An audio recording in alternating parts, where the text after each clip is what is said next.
This video is to illustrate some of the work I did on my instructional video called Padman, and I'll show you how I work with my Sancho students on the jab and the cross with some basic skill training. This is Simon. He hasn't been with me that long, so I'm just going easy on him here. We're gonna work the jab and the cross in a sequence. So first is a simple jab, then he does a jab as he steps in, one stationary, then he does one as a counter to my jab and as a counter to my leg kick. And then we do the same format with the right cross. So single punch, double punch, counter punch against my strike, and counter punch against my leg kick. Now you'll see me doing the stationary at first, and now I'm moving a little bit, making it a little bit harder. So I'm not correcting him all that much on his form. I'm basically working on getting him used to throwing the jab and the cross in different manners, as an attack, as a double attack, and then as a counter to both a punch and a kick.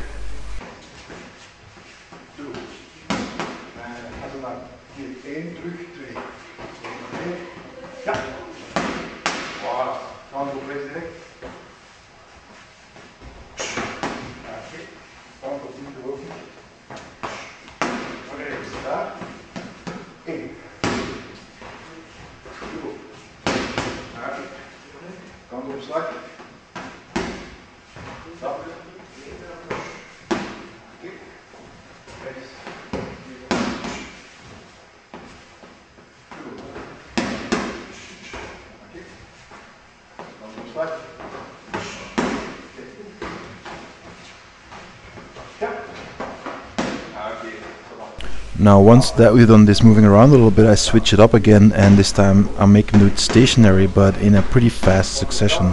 So this changes it up a little bit more for the student and makes it more interesting.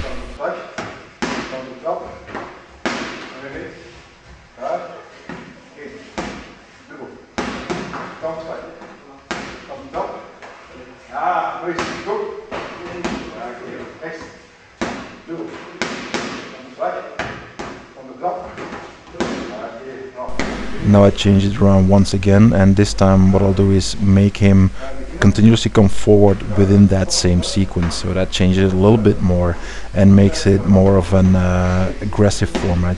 It gets you used to attacking with the same technique, but again in those different circumstances.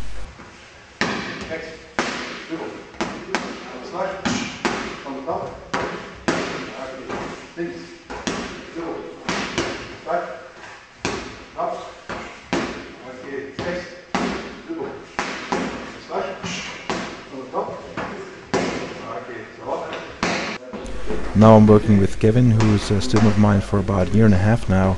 He's a young fighter who's advancing well enough, but sometimes he has a little bit of an issue with controlling his techniques. So we're going through the same sequence as before, as I did with Simon, but this time I make him add a knee technique, a knee strike or a middle kick, to force him to stay in control of his punching. For instance, he was hanging a little bit into his right straight punch, like I'm demonstrating here and correcting him. So he's supposed to be in balance as he throws a punch and then transition into the knee, which is what we're correcting here. So again, I'm correcting him. He was switching too soon, switching during his punch as opposed to right after it for more stability, which is his biggest issue right now. So that's how I'm using the pads to work with him and correct those mistakes.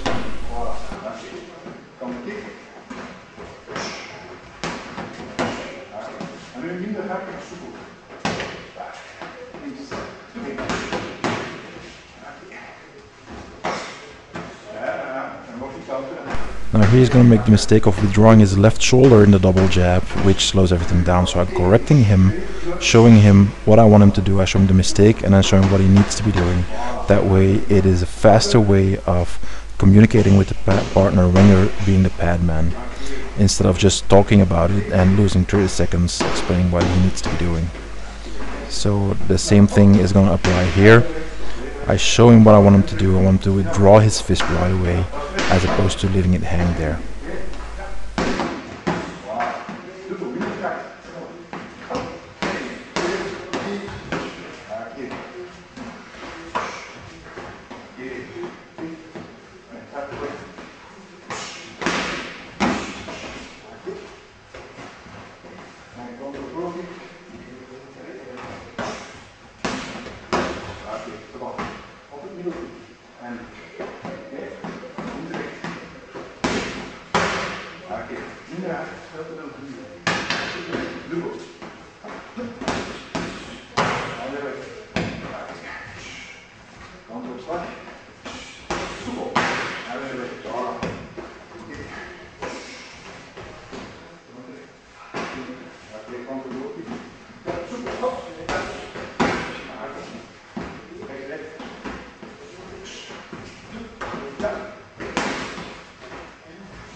here you see that he parries with the wrong hand against my jab, so I show him quickly with my right hand the parry, and then he can correct his mistake.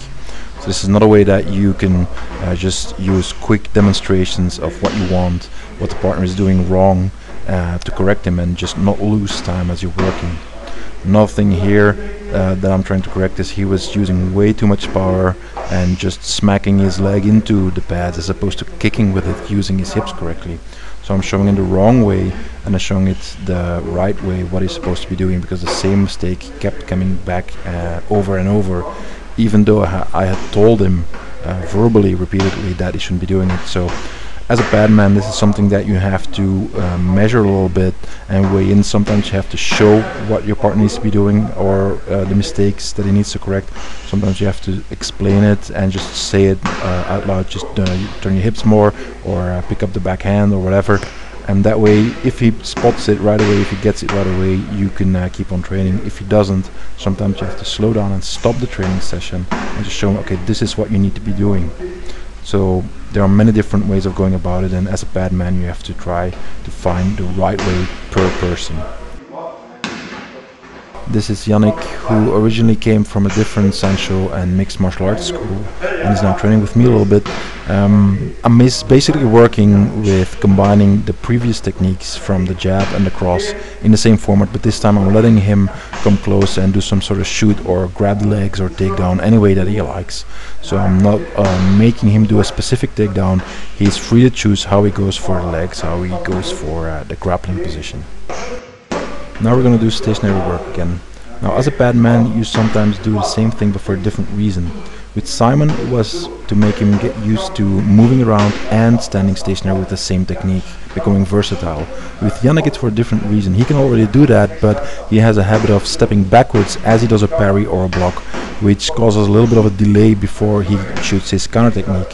So I'm telling him here, just don't step back, stay still, to force him to counter right away as opposed to break the distance, which is good in some instances but not always. So sometimes as a pad man you do something for a different reason even though it looks the same. So that's just a couple of examples of how you can use the pads with your students or training partners. I hope you enjoyed this video and see you next time.